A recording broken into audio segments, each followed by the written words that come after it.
everyone and welcome back to my channel. So I've got some raggedy plaits in, so apologies for that. But I just thought I'd do like a little chilled video answering some questions and it's sort of like educating people who have absolutely no idea of this sort of world. Obviously I'm not an expert in Instagram at all. I've only done like between like 5 and 10 sponsored posts that like paid for on Instagram, so I'm not like an expert at all, but I just thought I'd share like my experience with it all, what all of like the little hashtags mean, sort of explaining everything, because I feel like there are so many misconceptions with the advertising world and like influencers. I personally prefer the term like content creator. Like I don't like the term influencers at all, but it's sort of like informing people really, because a lot of people seem to be very confused with that sort of thing. And yeah, I just sort of want to clear a few things up, not on my behalf, like I've not been like targeted or anything, but just sort of like as a little bit of an educational slash interesting video. First thing I wanted to say that in the UK there are a set of guidelines which are released by the ASA, which is the Advertising Standards Agency, and influencers and people advertising online have to abide by these, otherwise literally investigations can undergo. So many people have already failed to meet the guidelines, have actually had to like physically take down their posts. I know a lot of like reality stars in particular are very bad with it, and a lot of them have been forced to like take down posts or prevented from like advertising stuff in the future because of how they have irresponsibly gone about advertising products to their audiences. So it is like a very serious thing. I feel like a lot of people don't know how important it is to abide by these rules. So yeah, there is like an actual set like you can follow. You can even look at it online. I'll leave it down below if anyone actually cares and wants to look into it a little bit more. But they've literally released like an influencer's guide because it's become like such a like popular and growing thing that they've released like an actual influencer's guide. You can download it as a PDF if you're really interested and want to actually look into it in a little bit more detail, or catch people out if you're if you're one of those and have too much time on your hands. Yeah, I take everything with a pinch of salt because a lot of people don't follow these rules, but I just thought I'd explain them. So I thought first of all I'll go off with the hashtags. So basically if a brand messages my management will send over all of the information to me, and I will decide whether I want to upload posts promoting their product or whether I don't. Like it can literally be a product, a service, an experience, literally anything. And if the company are going to pay me to promote it, you have to put hashtag ad, and it has to be at the beginning of an Instagram caption, it has to be clearly visible, it has to be like conspicuous, obvious, clear to your audience on your Instagram stories, and it literally needs to be the first thing you see in an Instagram post. There are so many influencers that I see, that I follow, that still put ad at the end of their Instagram posts, and it's technically against the guidelines. But like I don't actually know the implications of what happens if you do get found out, but I know that it is a really bad thing and I'd rather just abide by the guidelines. Like that's the reason they're there. Yeah, so hashtag ad, if I am being paid for a post, that is what happens. I have to put that at the beginning of the post, and then everything I choose to write myself. Sometimes the brand will want to get you to get a couple of messages across. Some brands actually just give you full reign of everything, which is ideal. Like that's most of the time. All of my brand collabs are like me writing my own thing. Like they never write anything for me. Like I literally write the captions myself. Just sort of give you a bit of guidance. But yeah, if I'm getting physical money into my account, then I have to put hashtag ad on my stories and on my Instagram posts. Hashtag gifted is when an item has been gifted to me. I've not been paid to show it. It has literally just been sent to me for free, so I've not paid for the item, but I'm choosing to put it on my story or in my photos or whatever I want to do with it. So I'm not getting paid to do that.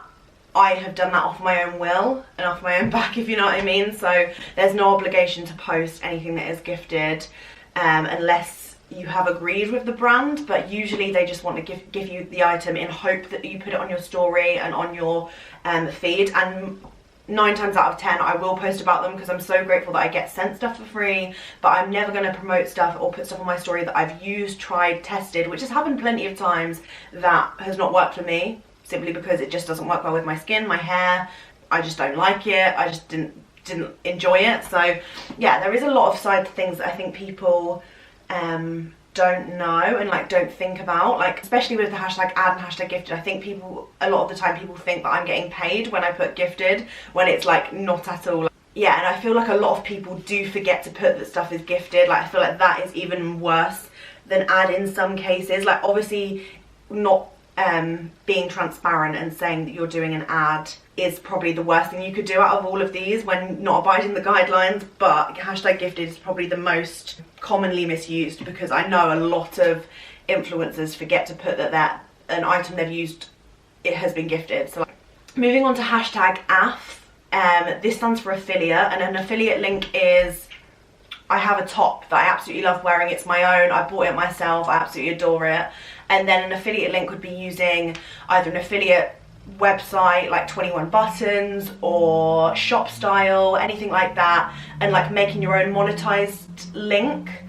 If I, for example, put it on my Instagram, I've got 10k on Instagram now, whoop, so I can use swipe up. So say I put like this top that I loved, I'd have to put AF if I was swiping up to a link where I could earn money if people buy that item through my link, if you know what I mean. So I'm not technically taking money off anyone.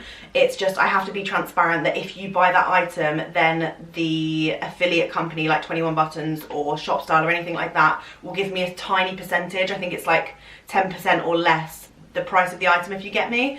So yeah, that also has to be completely transparent with the audience, which I 100% agree with. And then the only other like hashtag that is probably used a lot is like press event, press trip, things like that. So if you've ever been taken on like an overnight stay somewhere and gone to an event purely based on like a brand inviting you, you have to sort of like make that clear to like press trip, press event, press with the hashtag as well. Just again, just to prove that you haven't like bought a ticket to go there or you've personally been invited, just to, again, for transparency, which I think is so important between a content creator and their audience. Like it's the best to be transparent, otherwise I feel like you have like this complete barrier between you and your audience that is not going to allow you to like connect and relate to each other. So yeah, that's sort of like the four main hashtags that I see the most and see the most common misconceptions. So I hope that's made that clear. Yeah, I just sort of wanted to cover that first, and then now I'm going to answer some of your questions about Instagram ads. So hopefully there's some that I haven't answered already that I can clear up for you. So right, so I've got quite a few questions here, like all in one bulk. So someone said, how does the payment system for sponsored posts work? I'm assuming this means like post upload. So it can be a very long process. Sometimes brands are like, I'm not happy with the photo, I'm not happy with the caption, I want you to add this, I want you to add that, and they sort of like mess you around a little bit depending on how picky they are, which can sometimes be frustrating when you've put a lot of effort and hard work into creating the content. The actual payment itself, I don't really deal with anymore, but I have also had the experience of dealing with payments, and it's literally like the bane of my life. Like that is the hardest part, I think, about producing content for brands and stuff, is that some of them are so unreliable and I've had, the longest time I've ever had to wait for an invoice is I think 6 months. Sorry, but in a normal job where you're going to in the office, retail, whatever you do, you would never get paid 6 months late. Like that's literally so illegal.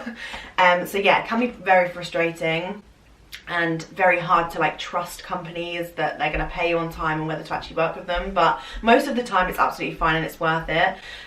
So yeah, I create my own invoices and invoice the brand after I've paid. Sometimes you make up a little contract. It's probably best to make up a contract before discuss the ad and actually like go through with it, because otherwise they can literally mug you off and be like, well, we haven't signed a contract to say that we have to pay you by a certain time, so they'll just do it whenever they want to. So yeah, payment system works by just like invoicing a brand and then hoping they fucking pay on time, really.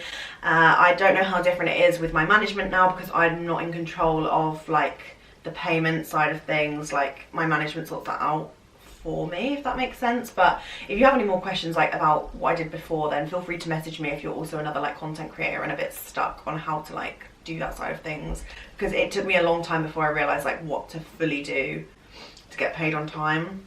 So next question is, from what I've heard, you get paid more for the engagement. Is this true? No.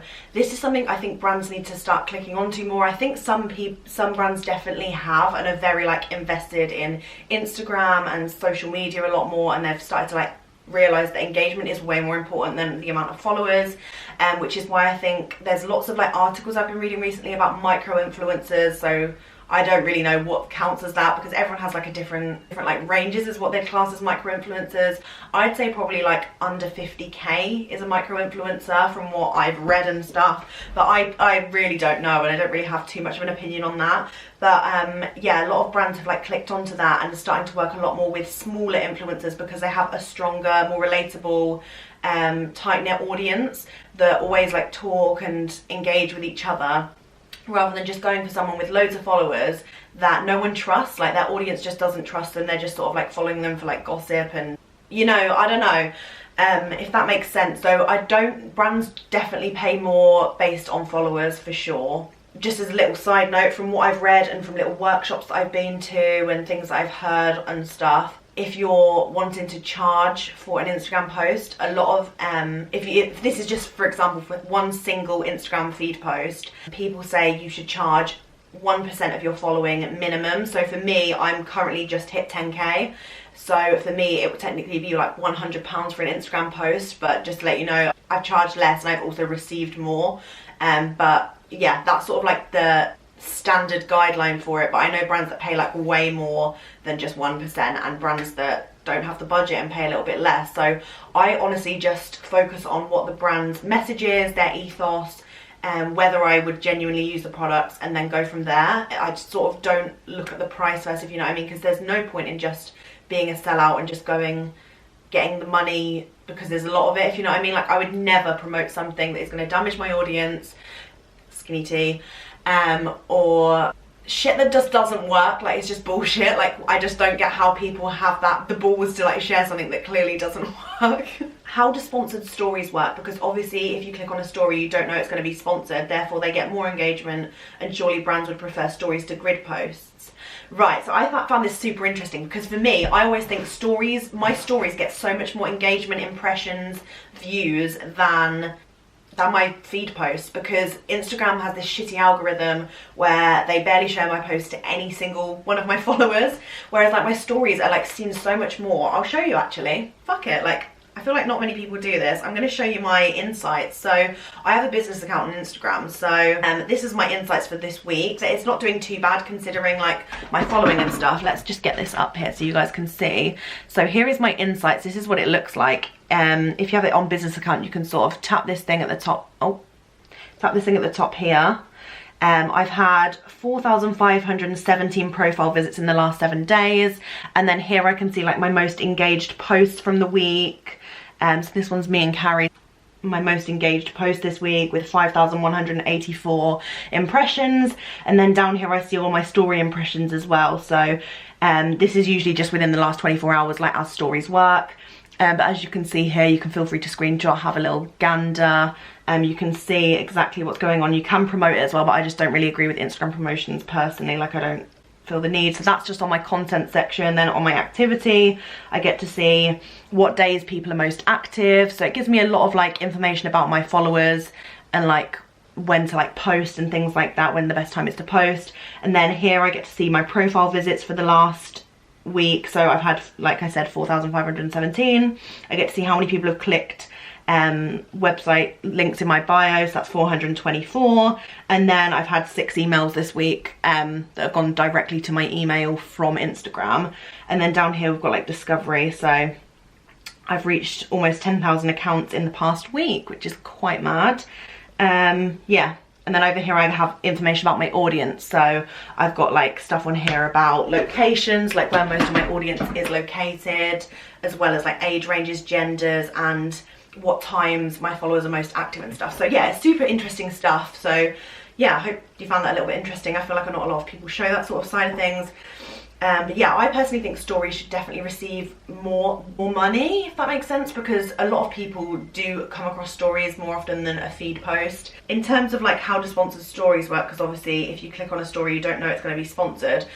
You could say that with everything. Like, I feel like I could be watching TV and like an ad pops up, I didn't ask for it to come up and I didn't want to see it, but it's there. Like, it's the same thing as that to me personally. So I don't know, I don't really get that as much. Like, I don't really understand that side of things. But you're going to look at people's stories anyway. You can say it with a normal story, like you don't know if someone's going to upload a penis pic, like, and it's going to be the next story you see, you know, like, so I don't think there should be a problem with that and engagement. I just think stories should probably be paid more than in-feed posts.